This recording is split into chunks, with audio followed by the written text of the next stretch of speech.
Comics Recapped here. Today I'm going to explain a comic called Arhian, Head Huntress. Spoilers ahead, watch out and take care.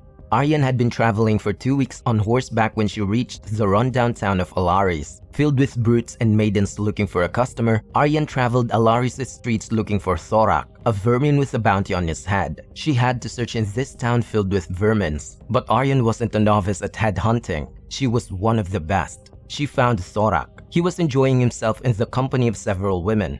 The women complained about Thorak's smell, but the vermin laughed at them. Thorak didn't use an alias in Alaris, which made him easy to find. Arhian approached Thorak, acting like a damsel. Thorak was mesmerized by Arhian's beauty. Arhian, to lure Thorak, asked him if he could help her get down, pretending that her ankle was broken. Thorak approached and flirted with Arhian, unaware of her true intentions. Once Thorak was close enough, Arhian kicked him in the chin, knocking Thorak back. Thorak's men attacked Arhian, but she threw her knife at one of them and beat up the rest. Thorak attempted to escape, but Arhian threw a rock at the back of his head, rendering him unconscious. She put Thorak on top of her horse and traveled to Tarakan to collect her bounty. Arhian was greeted by the magistrate of Tarakan. She handed over Thorak and collected her gold. The magistrate told Arhian that the viceroy of Farnum needed a tracker and was willing to pay double, but the magistrate told her she wouldn't be looking for a scum. The offer interested Arhian, so she took it. Arhian then left for Farnum. On her way, she came across a mountain stream, much to her delight.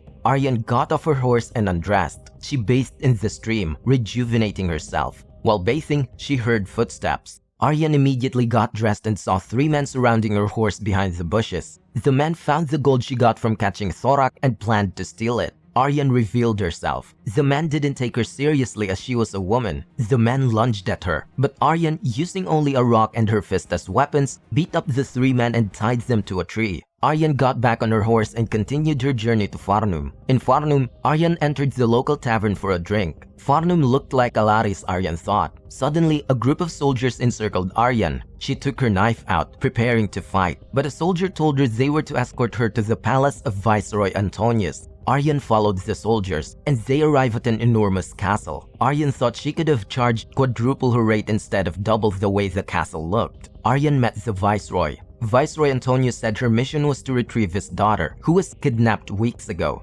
Antonius said the kidnappers took his daughter along the road to Birkenholm, killing his wife and their bodyguards. The kidnappers asked for a ransom, so Antonius sent his messenger to pay. The kidnappers killed his messenger, took his gold, and kept his daughter. Antonius sent other trackers, but they were all killed. Arhian was his only hope. Antonius told her he'd pay extra if she killed those who took his daughter. Arhian accepted the task and went on her way. After 20 days, Arhian returned. She met with Antonius and gave him a bag filled with the heads of some of his daughter's captives. Antonius asked if she found Gina. Arhian told him no, and asked if Gina was a virgin. Antonius told her she was. Arhian explains that Gina wasn't the only virgin missing in that area. Considering the legend behind Thaldum wherein virgins are taken every 20 years to be offered to the Dark Lord, Arhian determined Gina was likely brought to Thaldum. Antonius dispatched his soldiers to be led by Arhian. They were to travel to Thaldum and retrieve Gina.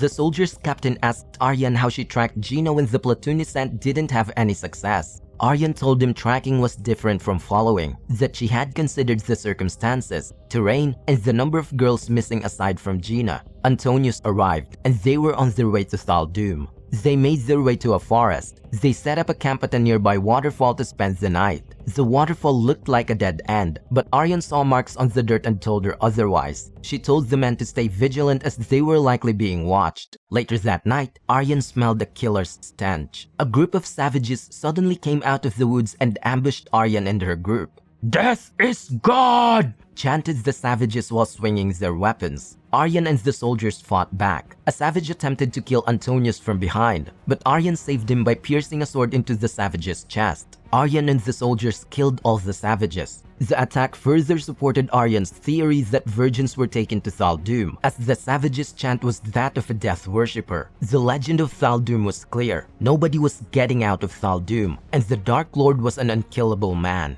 A soldier found a path up the gorge, so the group ascended. Thaldum was visible on the horizon. Arhian left her horse and along with a handful of soldiers, made their way toward Thaldum. The group infiltrated Thaldum in disguise. They wanted to blend in. Arhian found out that the man running this place was named Granark, and the virgins would be sacrificed the next day during the full moon. Arhian planned to sneak around, find Gina, and fight her way out. Unfortunately, while standing in the middle of the crowd during Granark's assembly, Arhian was caught. She was brought to a dungeon and tied to 2 pieces of hardwood. A grotesque-looking obese man approached Arhian holding a rod heated in coal. Arhian begged the man not to hurt her and that she was a virgin. The man laughed as he approached her chest and told her they already had enough virgins in the next room. Arhian got the information she needed. She then took the knife hidden in her armband, untied her wrist, and struck the man in his head. Arhian got out and proceeded to the next room. She saw numerous young girls too scared to speak when she opens the door. She asked who Gina was, and a black-haired girl responded, saying it was her. But before Arhian could approach Gina, she was knocked unconscious by Granark, who struck her with a bone at her head.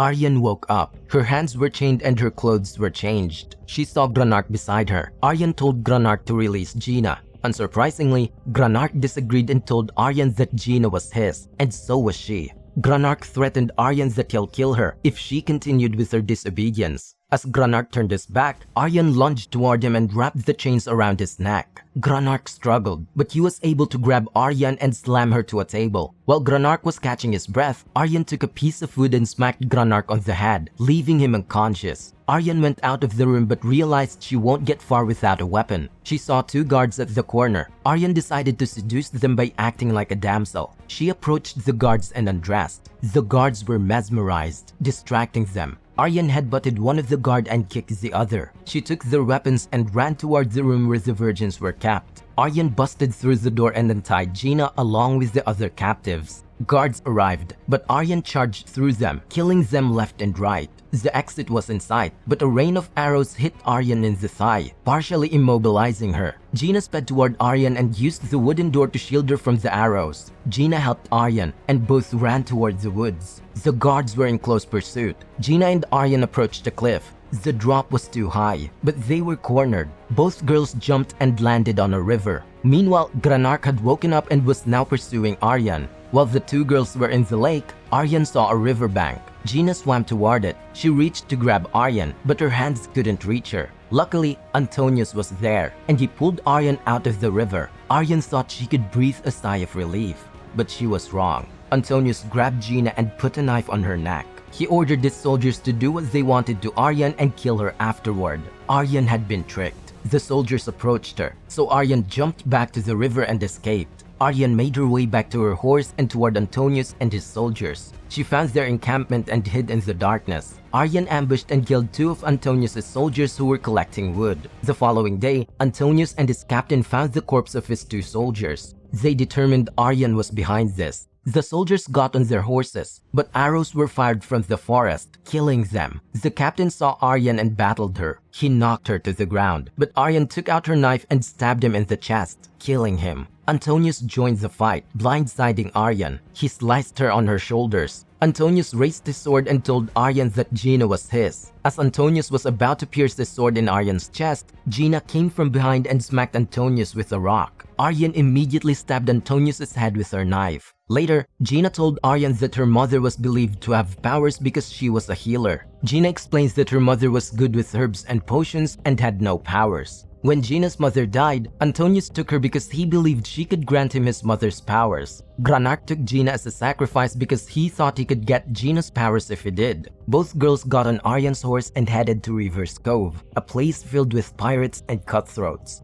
Arhian got down from her horse and approached Ras, a pirate. She introduced Gina. Arhian and Ras were flirting with each other when, unbeknownst to them, Granark had tracked Arhian. Arhian and Gina went aboard Ras's ship to go to Mazkaran. Ras welcomed the 2 girls on his ship, but some of his crew weren't so happy about it. Ras told Arhian that the clothes she left on his ship were untouched and told them to rest. Before Arhian went inside the room to relax, Ras grabbed her and kissed her. Later, Ras's crew led by Kovar were plotting a mutiny. Kovar insisted that Ras owed them, and if they worked together, they could overthrow Ras. Meanwhile, Gina was sleeping in her room. Arhian and Ras were on the docks enjoying the night and catching up. Arhian told Ras that she thinks his crew doesn't like her presence on the ship. Ras shrugged it off and told her not to worry. Arhian left Ras and went to sleep. Gina woke Arhian up the next day. Gina was excited to reach Mazkaran, as she had thought the place was a myth. Arhian told her it was real, and her horse was given to her by the queen of the Amazon. Ras approached them and said he wasn't allowed in Mazcaran.